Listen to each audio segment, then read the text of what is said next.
Welcome to a new video on the 1982 Kawasaki 750 Limited. In this video, step by step, we're going to be taking apart the carbs. This set of carbs has been on the bike for quite some years. It's very delicate to take apart. There are a number of screws to take out and jets in the carbs that have been in there for a long time, so they're quite stuck. And often you only get one chance to take these out correctly because you might ruin your carbs. So I'm going to go through this step by step and show you how I take apart the carbs from my point of view. I hope it helps you, and well, let's get started. Well, step one. First of all, as you can see here, we have the carbs, and they are indeed quite filthy, and they need to be taken apart to clean correctly. If you feel any play between the Phillips head screwdriver and the screw itself, don't use it. It has to fit very snug. That's the number one thing I want to explain. Number two is you have to put down a lot of down pressure before loosening the screw. Now what I did here was I put the carb against the wall, so I can at the right angle apply enough down pressure onto the Phillips head screwdriver, because the carb is fixed against the wall now, to eventually with a lot of down pressure snap it open.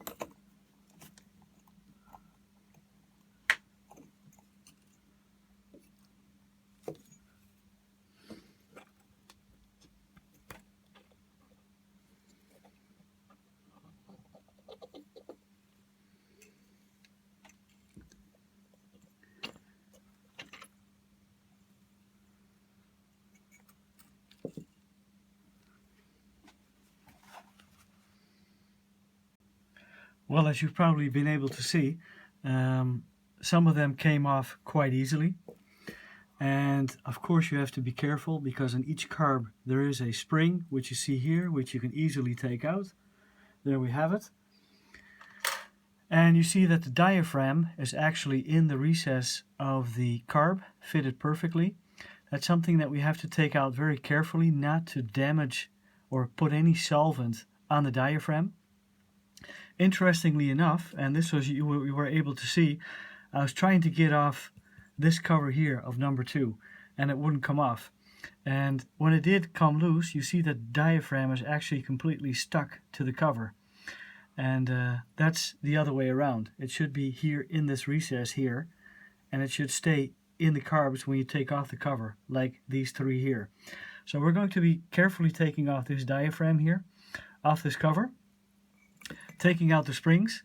And just by chance I have enough of these lying around spare, but if it's your only set of carbs, you have to be careful that when you take out the diaphragm, and the diaphragm is actually connected to the throttle valve. Here we have the throttle valve and we have the needle in place, that you have to take that out very carefully. So let me take out the springs, and let me take out the diaphragm, which is connected to the throttle valve, and take it from there. I just wanted to show you one more thing.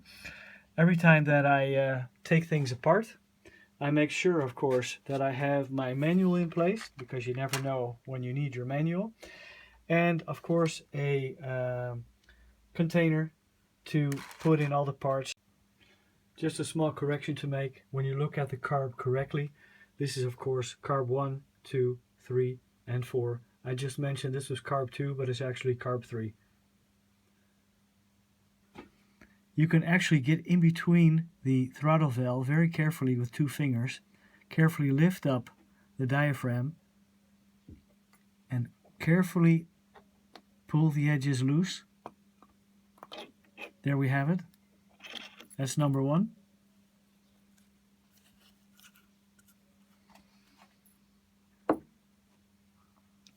Now this one is the reverse situation.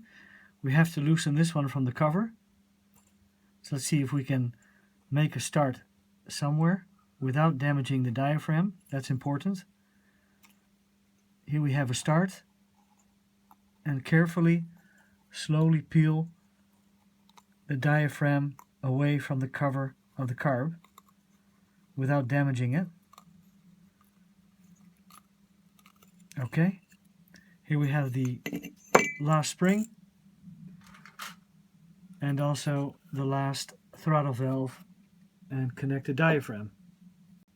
As you can probably see here, these hoses, let me show you, they're connected with these hose clamps which you can pinch together, and then they loosen and you can take off the hoses. Now it could be important to take a picture of the way the carbs are at the moment before you take them apart. Here you see, for example, an inline gas filter that's been connected. And so go ahead, take a picture so you know exactly how to put it back together again. We're going to be taking off the hoses now, turning around the carbs and taking off the bottom half. So let me make a picture first.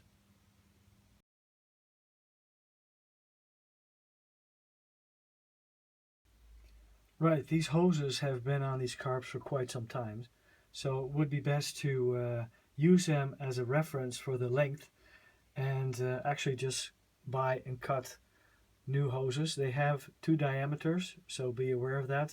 Let's turn the carbs around and look at the bottom of the carbs. And these are the bowls, and they are also connected with Phillips head screws. And believe me, as you can see, they're quite rusty and corroded. They've been in here for quite some time. They've already also been soaked in WD-40. So let's see if I can get these out. As you see here, I actually placed the carbs on its side with the bottom part looking towards me. I put in a plank of wood in between the wall and the carbs so I won't damage the carbs. And I put a piece of wood under this bracket. And that enables me to put it at a 90-degree angle. So when taking out these Phillips head screws, again, first feeling if it fits snug into the Phillips head screw. Here it does. So now I'm able to, with one hand, put enough down pressure, turn it to the left, and it comes loose. That's how we do it. Fix this in position. Feel if it fits into the Phillips head screw, and there we go. Number 2 comes loose. Again, the bottom one, same thing. Fit it correctly, down pressure, and screw it open. And if you fix a carb like this and you have it at exactly a 90-degree angle onto the Phillips head screw, and you apply enough down pressure and you have the right size that exactly fits the head, then it shouldn't be a problem to unscrew these one by one. Number 1 on carb number 4. This is carb number 3. You see also immediately how filthy they are on the inside. There's a lot of residue buildup in these carb bowls. We see a number of jets here. Check 2 things. First of all, on the side here of the jet, you can see, let me see if I can get it in the frame, you can see that the screwdriver fits all the way into the depth of this jet. That's number 1 you want to make sure of. Sorry, that it goes all the way down. There we have it. Second is that you need the width of the jet at the same time. Why am I saying that? Because the jet has a hole in the center. So if the width is not correct, you're just going to be screwing towards the left and ruining your jet. So make sure it goes all the way in and it has the same width, at least the same width of your jet. and then you're going to be okay. Right, this first plug came out very nicely.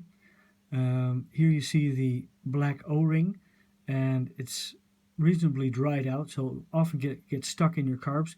Don't move it like this because you're going to break it. It's plastic. Just keep on pulling it back. That's the only direction it can go without breaking it. So now we can get at the, let's put this away. We can get at the 8mm. Here we have it. And hold on to it while we screw apart.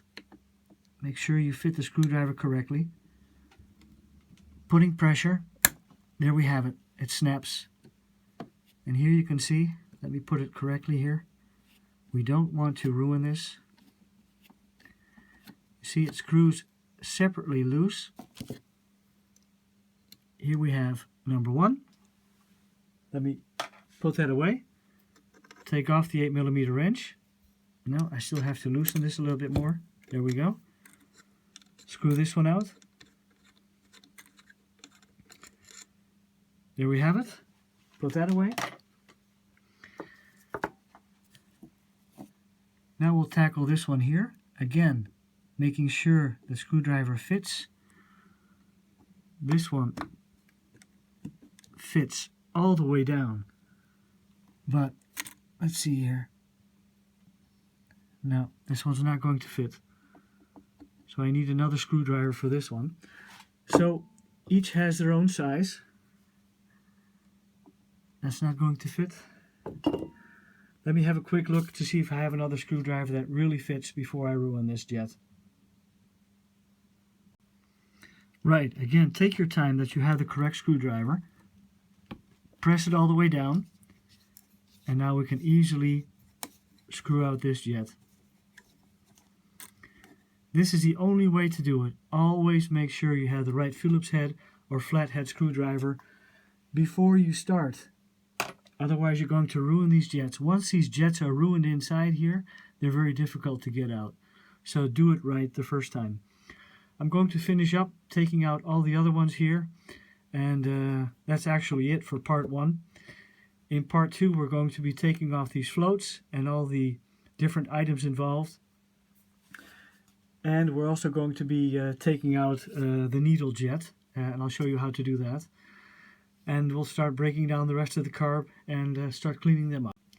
Before I forget, after taking off this plastic plug, there's a pilot jet fixed all the way in the carb. So let me turn it upside down now, the carb. Hold my hand underneath. And there we have it. It falls out. Sorry for forgetting that important aspect of the carb. So here we have the pilot jet, which is located all the way inside the carb underneath the plastic plug. So let me also put that away. And that makes it for part one. See you next time again.